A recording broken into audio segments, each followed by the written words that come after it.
Hello, everyone. Welcome to today's live market analysis webinar with me, Fawad Razaqzada, market analyst with Think Markets, and my colleague Victor, who is in the room with us. Hello, Victor. How are you, mate? Hi, Fawad. I'm very good, thanks. Yeah, it's another interesting week. You have missed the most interesting one last week. I did.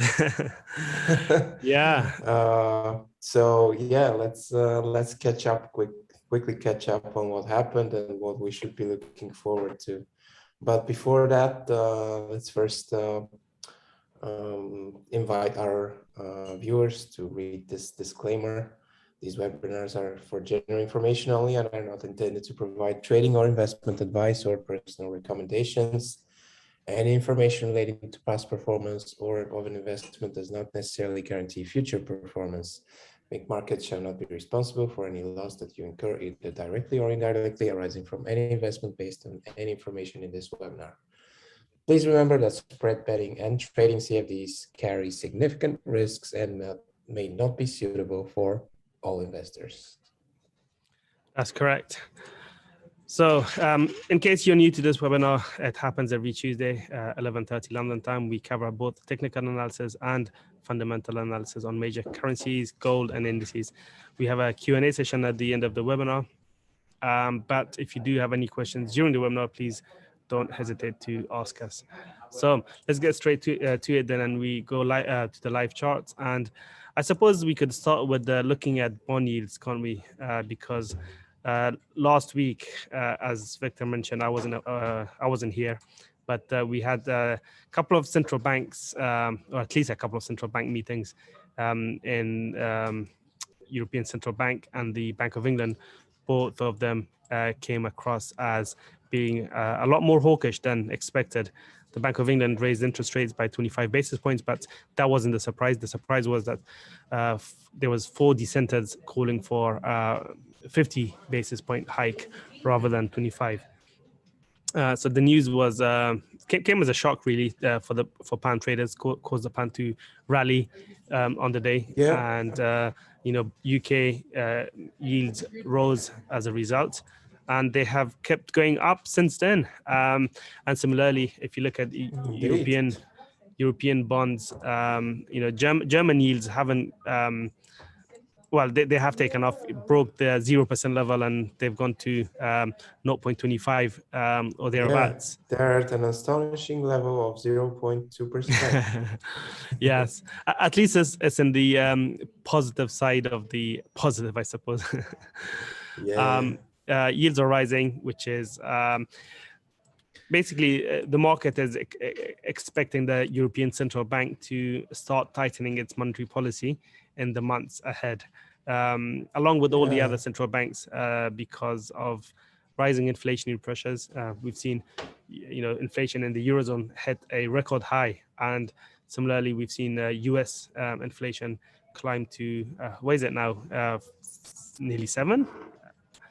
I can't It is at 7%. Yeah, but 7%. We are yet to receive the latest number tomorrow, I think. Or Speaking of which, Thursday is when we have the Thursday. Sorry, So these are the monthly figures, 0.5% expected.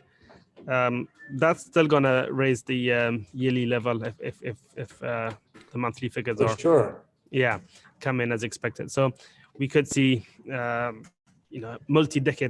fresh multi-decade high in US inflation, and that's going to unnerve investors, isn't it, Victor? Because already we've seen some cracks appear in technology stocks. The wider stock markets are holding their own relatively well. I say relatively. US markets have come down a lot compared to European markets. What do you think then? How are central banks going to respond to further? So what I saw earlier this morning was that the US 30-year mortgage is now at 3.8%. Oh wow! Okay. Which is a full percentage point higher than it was a year ago. So the higher rates should start biting the economy pretty soon. Yeah. And I can't see this not impacting the plans of central banks at some point in time. Yeah. However, until we reach that point, I expect the markets to continue correcting and yeah, basically the cat and mouse game, or the financial industry mafia is going to squeeze the Fed into not tightening too much. Indeed. Well, I mean, it's legal mafia, don't get me wrong. It's everything is fine, but this is what has happened in 2014. This is what Yeah. has happened in 2018 and in Yeah. 2020. Whenever the market feels too much financial stress, they Yeah. start selling off pretty much everything they have. Hmm. And at that point in time, the Fed comes to the rescue and Yeah. um, pledges unlimited amounts of money to buy the toxic assets that Mm. uh, these institutions hold. So Indeed. let's see if this plays one more time. I don't see any reason why it shouldn't. Yeah. I mean, the sell-off has just started, isn't it? Like, I mean, it's not. It's But yeah, this is important to yeah. note. Like retail investors, especially, I've been speaking to some lately, and they're, oh my God, the market has corrected so much. Like, Yeah. yeah, guys, we're back to October levels of last year. Yeah. Uh, dramatic correction, not. So we did have this sharp drop in the beginning of the year. It was quite relentless. It lasted throughout the whole month, actually. Yeah. And the first half of February has proven to be the time to take profits on these short positions. And now we're back um, The first day into of February, you meant. sorry. The first day of February. Yeah, Yeah. so we're now back into correction mode, and Hmm. well, if you ask some experts on the street, they will tell you that despite the fact that we haven't officially entered a bear market, that is, we haven't had a 20% correction, Yeah. we're trading in one. Yeah. Indeed. Just So just be that's the brief summary. Yeah, indeed. Just before we discuss other stuff, let's go back to the European Central Bank, because their change of policy is going to impact the European preferees more than the likes of the German stock market, because it's those preferees like the CAC, not the CAC, sorry, the IBEX, the likes of Italian stock markets. They benefited the most from Mm-hmm. ECB's support. But now that ECB has indicated that it will reduce support and possibly tighten monetary policy at the end of 2022. We've Yeah. seen the yield And spread look at the between, spreads. yeah, Yeah. between German bonds and Italian bonds widen, right? So So that's 0.5% over the past month. yeah, it looks quite a move this for just over a month or so. So keep an eye on the spreads, because if we see further widening of the spread, that's going to put pressure on European equities, especially on Italian and Greece equities, and so on, which is going to cause possibly cause further risk off in other assets as well. So it's definitely worth Yeah. keeping an eye on. But even the likes of the DAX, I mean, if yields were to rise, there's a lot of technology stocks in the German DAX index, like the um, Nasdaq 100 in the case of the US. And there's no surprise to see the DAX struggle here. It's broken below the 200-day moving average and hasn't been able to move away from this consolidation area, which it has been stuck in since April of last year. It's stepped into this zone several times and bounced. But it's not a trending market anymore. It's a sideways action. Compare this to the FTSE 100, where there's lots of value stocks rather than growth stocks like technology equities. You can see that the FTSE is trending higher, or it has been trending higher. But the DAX has been trading similar to a technology heavy index like the Nasdaq 100, which has been. Yeah, I mean, I would rather put it in the same ballpark as the S&P 500, which has exactly, corrected less, less than Nasdaq. And Nasdaq, at least for the time being. But yeah, we do have these key levels that we're approaching on the S&P 500, the 200-day moving average, which we closed below it in January. We never paused for support there, but it did act as a resistance on one of the days up, and it did act as support on Friday after the blowout non-farm payrolls report, which surprised many investors and analysts, because they were expecting that the Omicron variant has impacted these numbers materially, and we're going to see an ugly number, but that didn't materialize. Did that help the dollar? Probably a little bit. Yeah. That sent the stock markets tumbling? Not as expected, I would say. Yeah. We did have a down day, but it's a second day of consolidation today, and we're looking for the New York trading session to kick off in order to see whether the market is going to make up its mind before the CPI report, which, as we already stated, is going to be very important tomorrow on Thursday. On Thursday, indeed.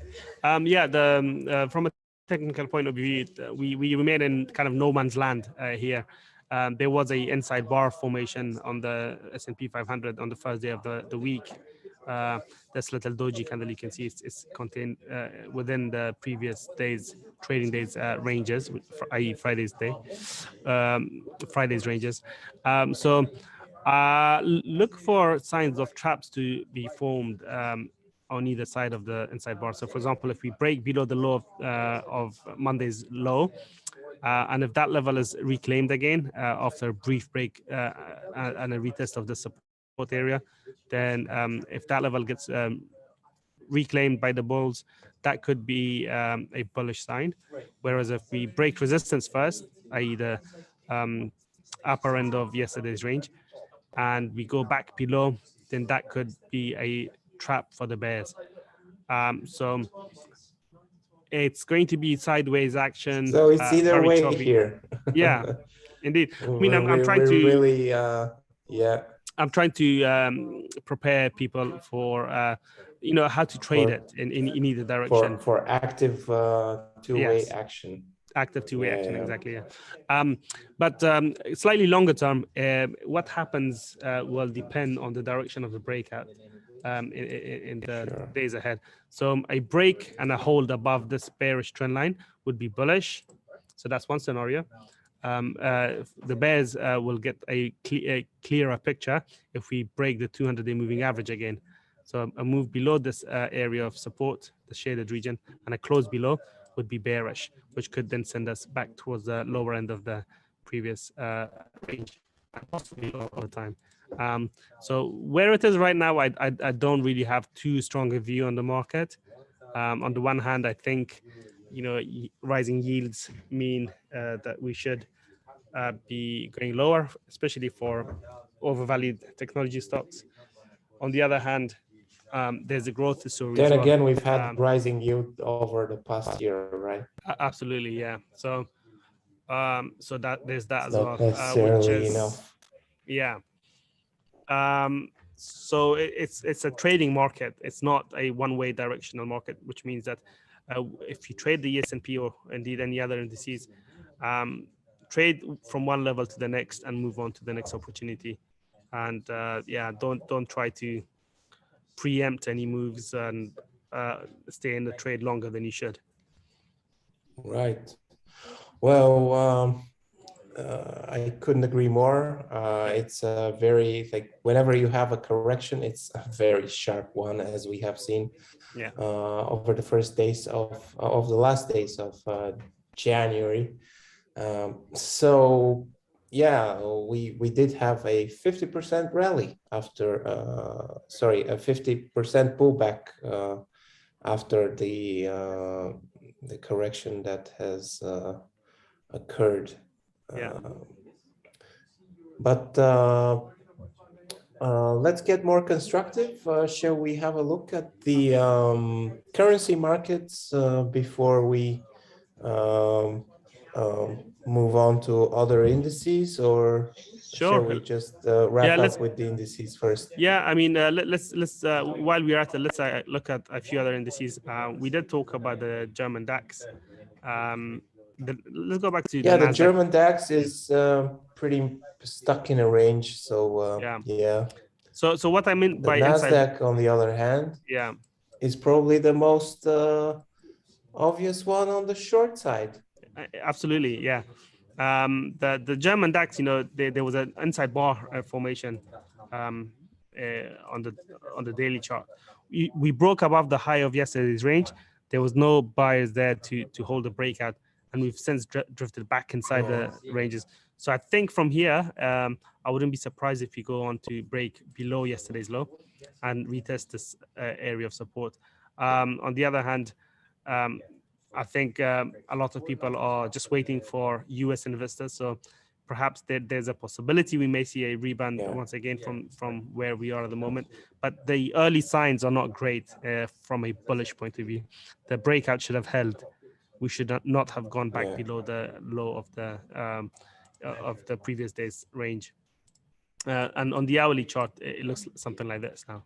So unless we go back above this kind of area on the hourly, which was previously support, we the DAX could be in danger of a slightly larger correction.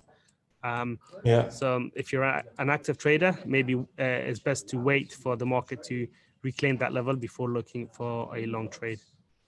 And then there's this bearish trend line. That's we could draw this a little bit like this, maybe. Anyway, it's very muddled picture. It's not very clear. So there's no point. Generally, if we look at the longer term chart, which, as you know, are my favorites, the weekly chart of the DAX is well, it's setting up for a violent move, if you ask me. If we break through below 14,800, which is a triple bottom, or triple bottom at this this level, should we a daily close below 14,800 is to me going to signify that we're going to see a much deeper correction. Indeed. So if you are bullish, obviously there's that risk. Bargain hunting at this level is makes sense probably as well. Like if you're bullish, you could trade a fake breakout below there. Indeed. And try to stay to to bet on the upside.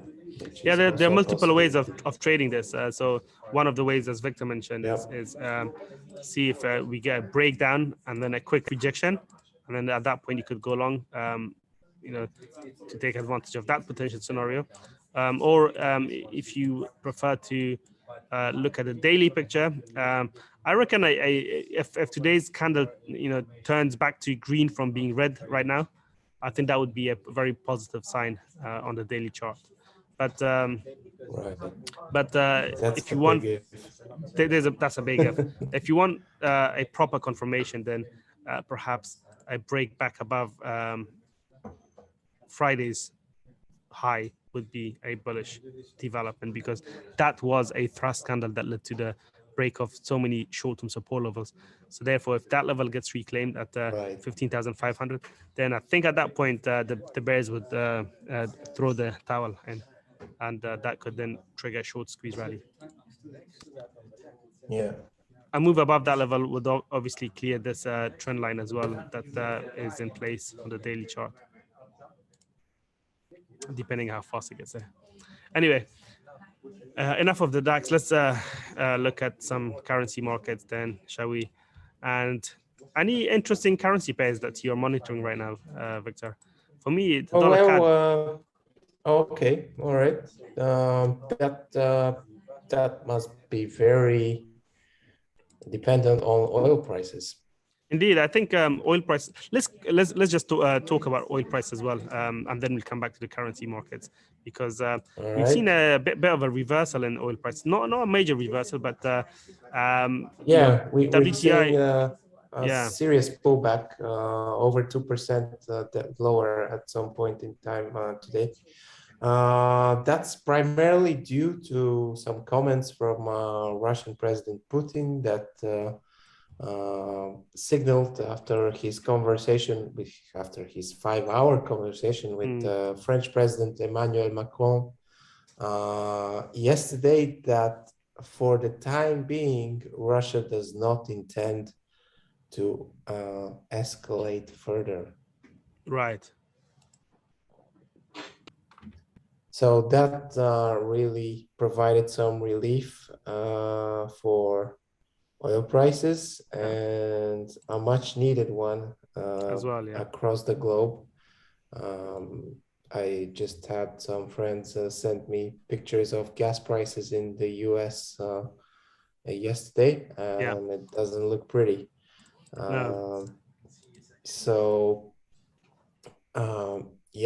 This is definitely a politically sensitive issue, and we are definitely have to look at certain resolution in the near future. Now, I have this very interesting trend line. If you switch over to the WTI, because I know that it's certainly active there, but I'm not sure about Brent. So if you can draw a trend line through the tops on the daily chart, you almost have it there. This is the weekly chart. This is the weekly chart.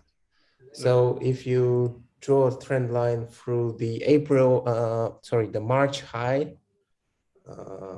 of which year? Of last year. Yeah, this one. This one. Yeah, this one. If you start there and draw it through, we have a trend line that is very, very strong. We have 4 points that have played perfectly.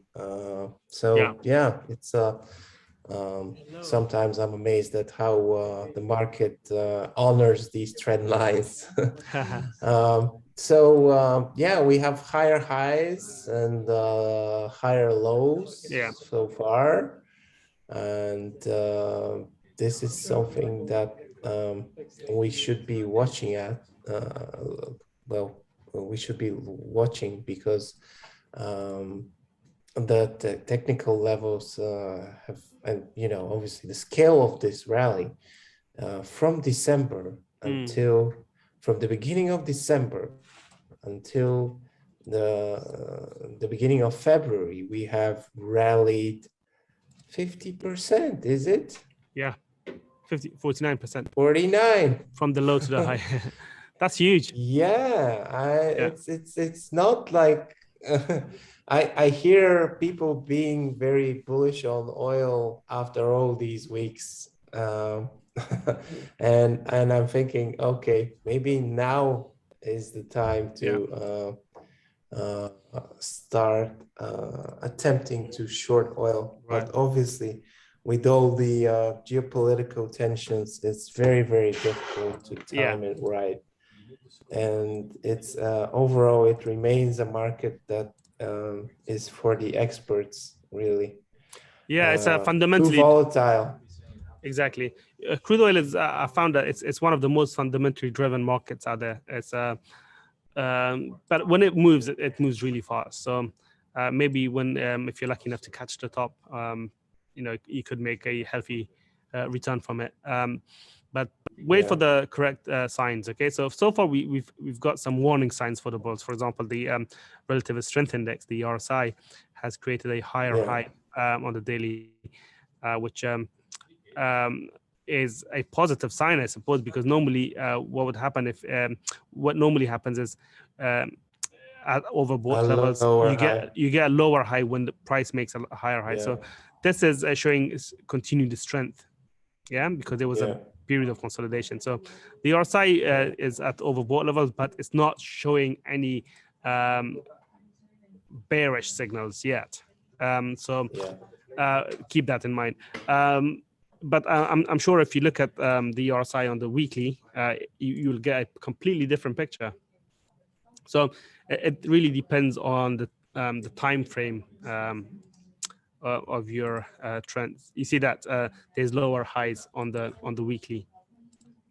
So on the weekly, it shows that despite underlying price action being higher, showing higher highs, the RSI is showing lower highs, possibly suggesting that the trend is getting a bit exhausted on this time frame. So there's a very little surprise to see prices come back down a little bit at the start of this week.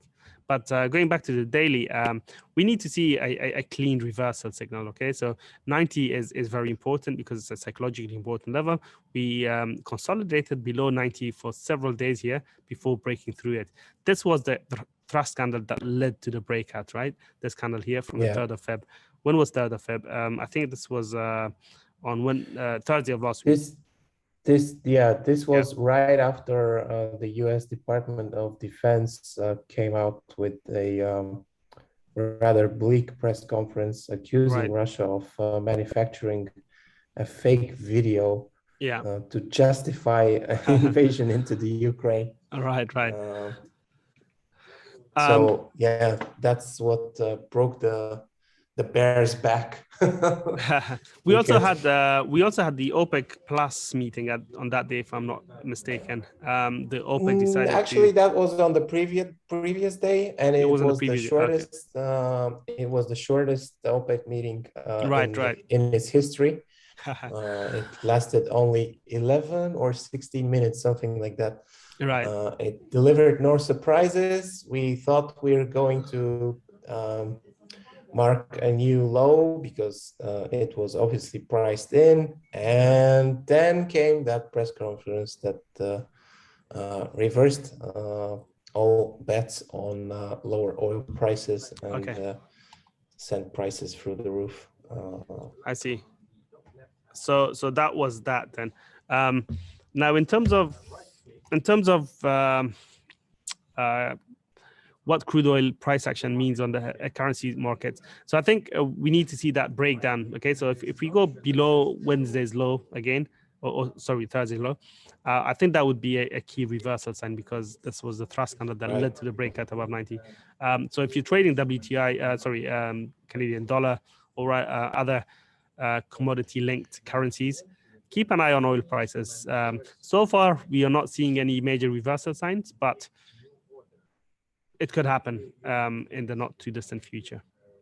So what is your CAD play then? So my what? Sorry? Your CAD, your Canadian dollar play. The Canadian dollar. So because of the slight risk aversion, we've seen commodity currencies across the board come under pressure. You can see the Aussie dollar is trending lower, the 200-day moving average pointing lower, 21-day above it. Similarly, if you look at the New Zealand dollar, if I can find it, there you are. This one is trending lower as well.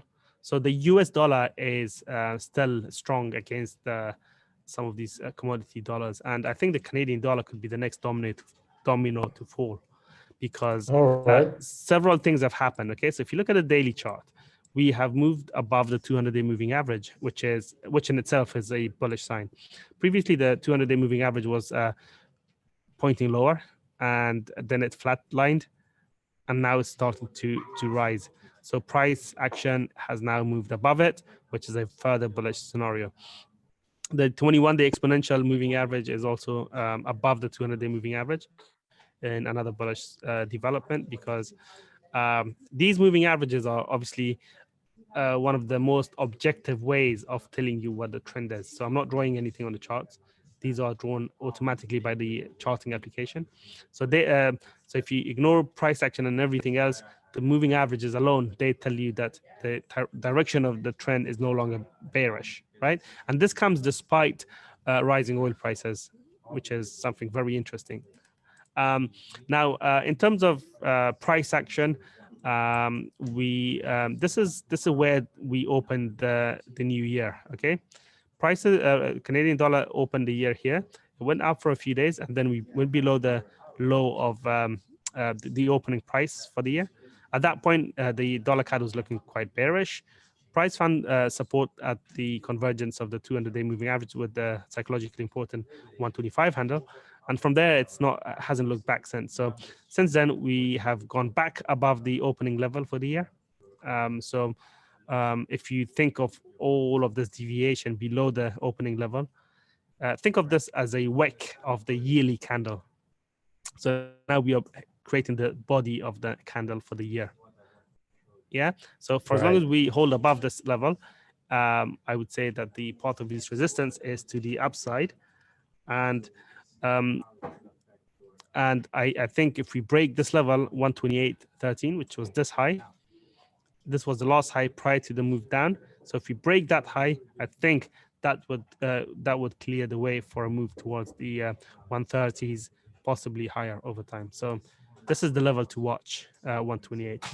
It's a potentially bullish scenario developing here. I mean, you could preempt it by looking at the lower time frames, but on the daily, a break above 128.13 is what I'm looking for price to go up.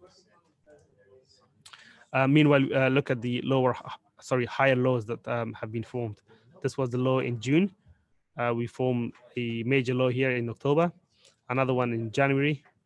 So we are forming higher lows. We just need to form a key higher high to tip the balance in the bull's favor in a decisive way.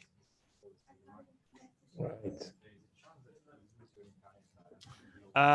Okay, so let's move on to the Japanese yen then. The dollar Japanese yen. Another nerve-wracking week. Last week, because we keep on being stuck in a very tight range comparatively to previous weeks. What's happening here? Which are the levels that traders should be looking at? Is there a conclusion here? The key level I say that needs to be monitored very closely right now is 115.50, which is last year's high, this level right here. Okay. Yeah, we moved above this level at the start of the year, failed to hold there, broke down, retested it from underneath here, moved lower, and now we are retesting it again. So there are two major fundamental themes going on here. First, obviously the yield differential. With US data improving, inflation rising, people are expecting the Federal Reserve to hike interest rates more aggressively, which is something that will ultimately be keep the downside limited for the dollar yen. because the Japanese yen is, the Japanese central bank, the Bank of Japan, is nowhere near as hawkish as the US Federal Reserve. But right now, what's supporting the Japanese yen is haven flows. We've seen the stock markets come off a little bit, and haven assets like yen, gold, franc, and the like, they have found mild support. So this is what's preventing the dollar yen from going higher, significantly higher, in my view. These two conflicting factors are at play. Which of these are going to prove the more dominant force remains to be seen. But right now, given price action, which is higher highs and higher lows, the shape of the 200-day moving average, the 21-day exponential, the trend line, etc. Right now, the trend is still bullish in my view. So I would be more inclined to look for bullish than bearish setups on the dollar yen. Okay, so you're bullish on the dollar against the Canadian dollar, you're bullish on the dollar against the Japanese yen. Yeah. So let's have a look at the main counterparts, the euro and the pound. Sure. The euro, we kind of expected this move up here and then a sell-off, which happened, right? So we drew this several weeks ago. Let me get rid of that. And we say that the immediate target would be liquidity below the November low, which price got to. Yeah, didn't quite get to our extended target at 110, but the liquidity below November low is where we expected the dollar, the euro dollar to head to, which it got there, and then it bounced really strongly because of a more hawkish European Central Bank. Now, price is finding resistance, at least some resistance around this shaded blue area, which is a key technical zone, if you like, because that's where the previous sell-off took place. So right now, I'm not too sure. I don't have too strong a view on the euro dollar, but given the V-shaped recovery, I think that there is a risk we may see a little bit more of a pullback on the upside for the euro dollar, possibly towards 115 before it starts to head down again. But yeah, clearly the European Central Bank is playing catch up with the Federal Reserve. They are going to end the pandemic, what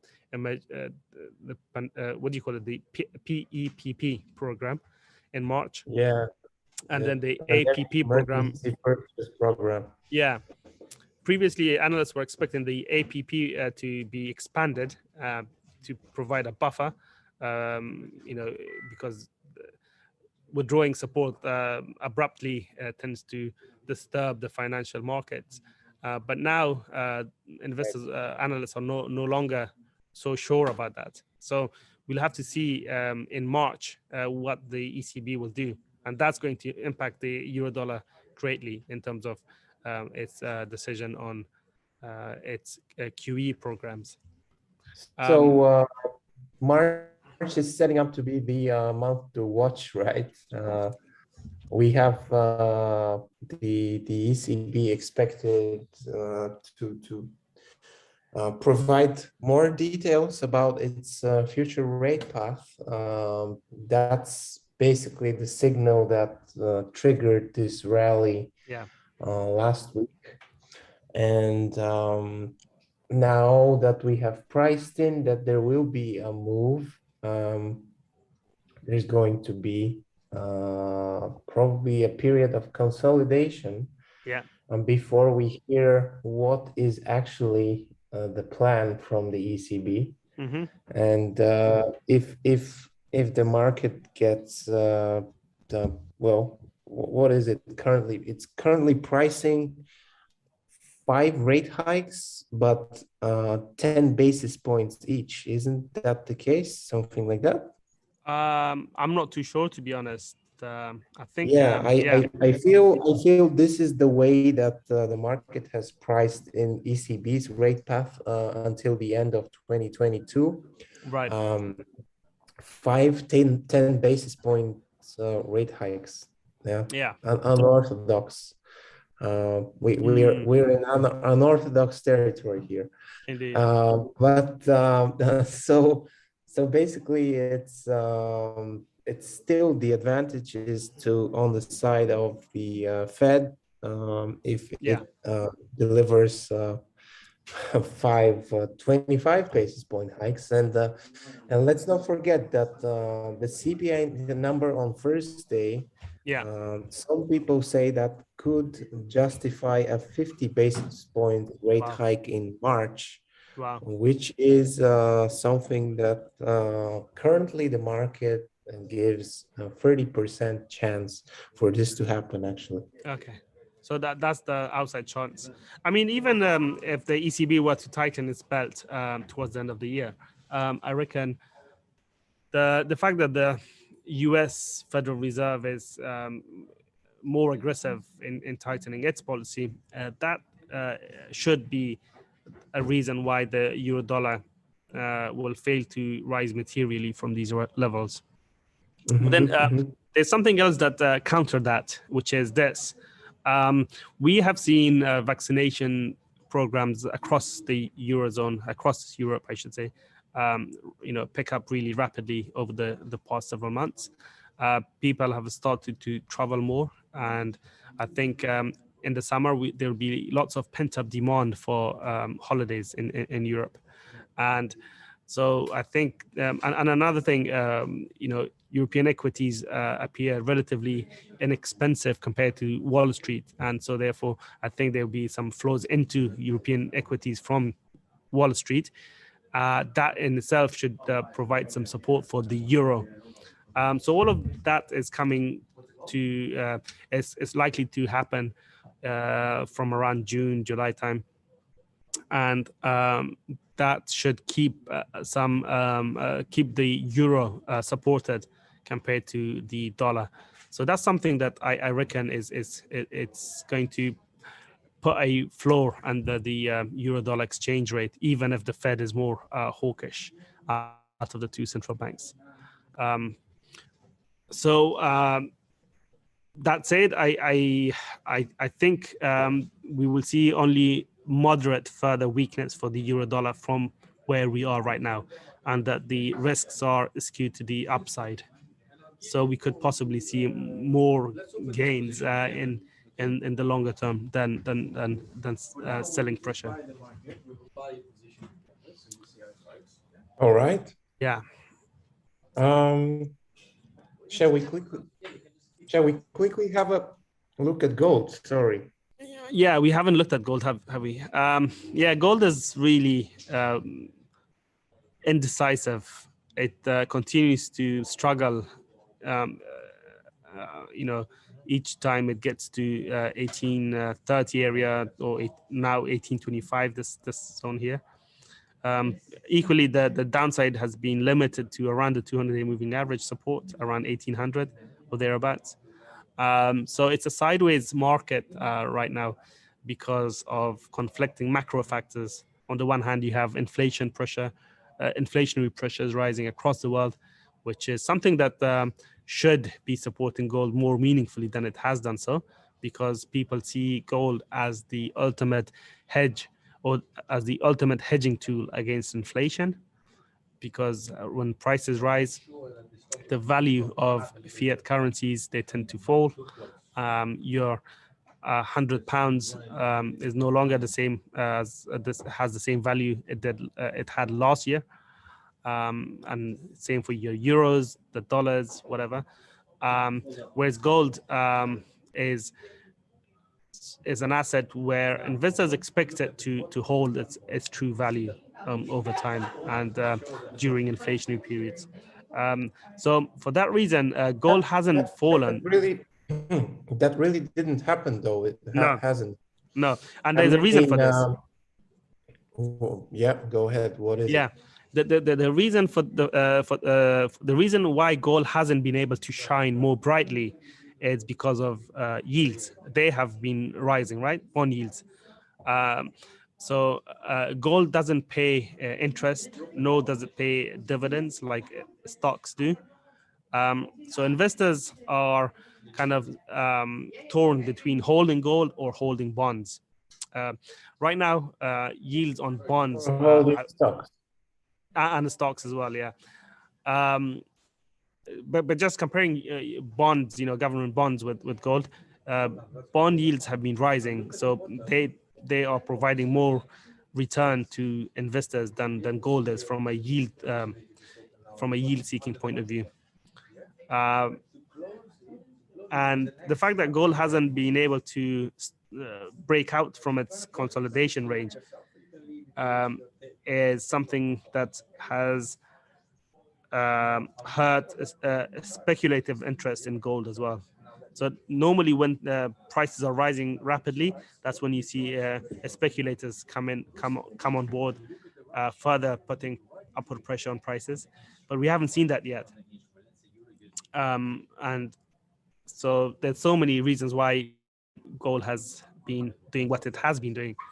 All told, I reckon the risks are still skewed to the upside. I think yields are going to rise a little bit further, but ultimately, gold as a inflation hedge should be able to shine in the months ahead. And so I therefore remain hopeful that gold will be able to push higher in the not too distant future. Sounds like you have a position on gold. I don't. I don't. Then there is no reason to be hopeful, man. Well, what I mean by that is hopeful from a bullish point of view.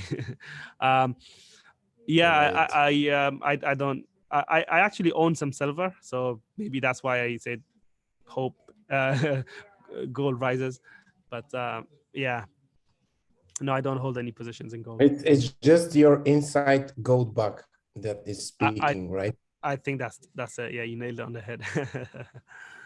There is it. There it is. So with that, we're getting closer to our wrap-up time, which means that we're going to have a look at cryptocurrencies. Yeah. Bitcoin managed to break 40, a massive resistance level. And it's been a one-way kind of trade until today. Today, it's come under pressure again after rising to test resistance around this area here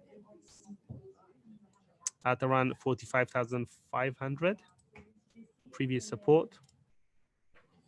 And it's bounced from there. So now there is a risk that we may see a pullback back into this shaded region. And then what happens there will determine the direction of the next move. But so far, I think this is a positive move for Bitcoin. Being able to rise above this resistance area. Do you think the breakout will hold this time? Well, that's a good question. I don't. I feel like any particular reason why you don't think this will hold? So I feel like we're still in the same macro environment, which is higher yields, higher rates, and lower risk assets. I continue to hold the view that we haven't seen a material correction in cryptocurrency prices, despite the fact that they have corrected 50% or over 50%. That's material to me. in crypto terms, it's not. Right. It's also I want to remind that the average bear cycle in cryptocurrencies lasts about 2.5 years. It's only been 4 or 5 months, right, since peaking. And it's been not even that. I know that there are a lot of cryptocurrency bulls still out there that are hoping to get to levels which we last saw 3 months ago, but I think that they're going to be disappointed. Right. Interesting. Interesting indeed. I think one thing with cryptos is that it's not the same as other financial assets in that it's a relatively very new. And the participants in Bitcoin and other cryptocurrencies, they are a different breed of investors and speculators. Right. And They that, never sell. sorry? They never sell. They never sell indeed. Yeah. So that could be something that may help to support crypto asset prices compared to, for example, technology stocks and other financial assets. But